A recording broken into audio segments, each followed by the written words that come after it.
Our office has various components, and what we do here, primarily me and my colleague Caitlin Williams and Tessa Parsons, we do the immigration.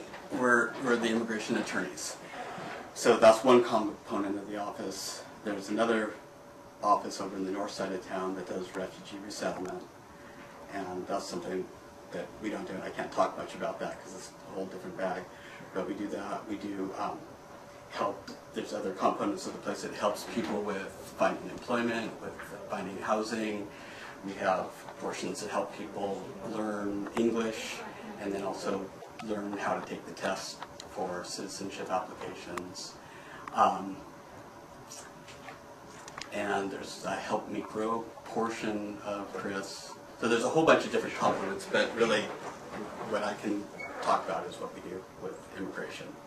So challenges that immigrants are facing when they come in the door to your office? It depends. Anything and everything. It depends on who they are and how they've come here and who might have, quote unquote, helped them start filling out applications and whatnot, because a lot of times people come in here and they've had someone in the community help them, or they've done something on their own, or they've had maybe an attorney that didn't really know how to do immigration law help them. And so sometimes they can come in with just a giant disaster, and a lot of that ends up being trying to clean up this disaster that's been created, which with immigration is a really, really hard task to just really hard to unring the bell when something has gotten messed up.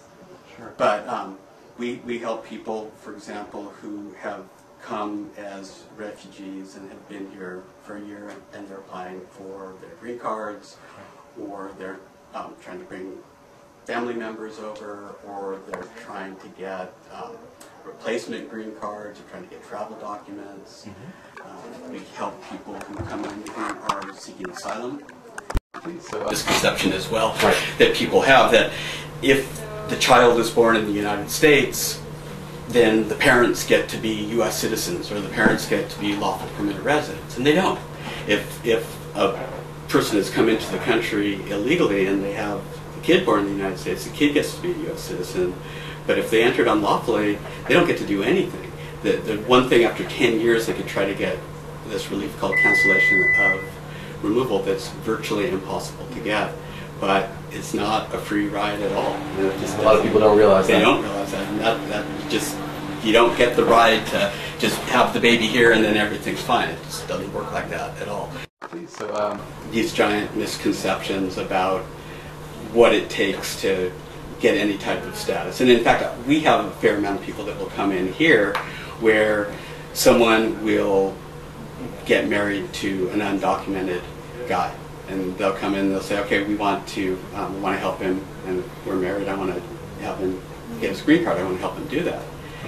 And it's like, well, how did he come into the country? And if it's without inspection, it's like, well, there's nothing you can do. And people are like, but we're married. It's like, yeah, you are, and you know, maybe you've been married for a while, but that doesn't matter. And I think the whole notion of family unity, which seems to be talked about quite a bit, is really not the case at all in a lot of levels.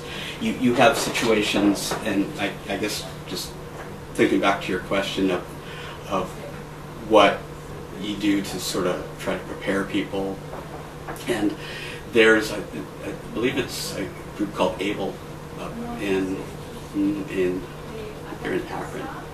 And I forget if it's them or if it might actually be a church group that's doing this up there. But they have a giant what-to-do list in the event that your parents are put into deportation, with kids who are U.S. citizens or not, who are going to school, and they come home from school and mom and dad are gone. And they just have a checklist of like telephone numbers as to who to call, and numbers as to who to call in the community to try to help the kids so that they can try to figure out where their parents are so they can continue going to school. It's really nightmarish when things like that happen. The policies oftentimes, in order to get, there's various waivers, and I won't go into that, but a lot of times you have to show what's called extreme hardship or extraordinary hardship.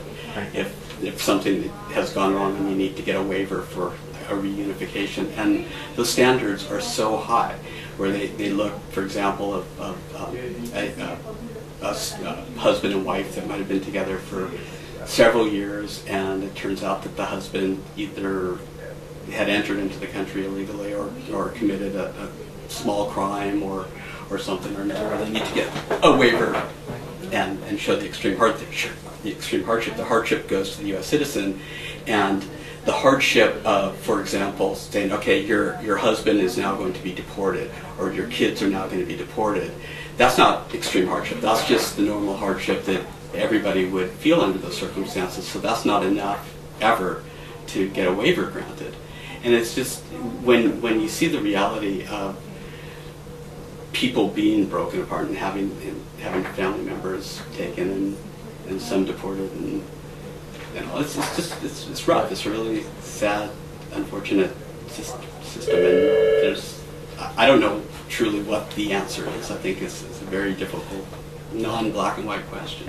Do immigrants have a free pass in this country? The answer would be a free pass? Absolutely not. And I think the immigrants have a very rough road to hoe. I think in terms of getting dream jobs, that's not the case. And a lot of the people are doing really crappy jobs, and it's not a free pass. I mean, people are given, obviously, some privileges, and it's a great privilege for a lot of these people to make it as a refugee or to have asylum granted, and a great privilege to become lawful permanent residents and citizens. And I think people, for the most part, really, really look at that as a privilege. There's a study that came out a couple months ago, and I don't know if it was just dealing with California, but it was talking about, I don't remember if it was dealing with criminal convictions or people within the penal system, and there's a very low amount of non-documented people that are committing the crimes. I mean, from the study, I remember that. Yeah, and I think that they're not given a free pass. I think that they really are very hardworking, diligent people who are trying to make the best of a new life and make the best to try to bring their family members over. And a lot of like the asylees and the refugees, I think, trying to make the best out of a nightmarish situation that they've gone through, and try to adjust to a country that's so different in so many ways than where they've come from. So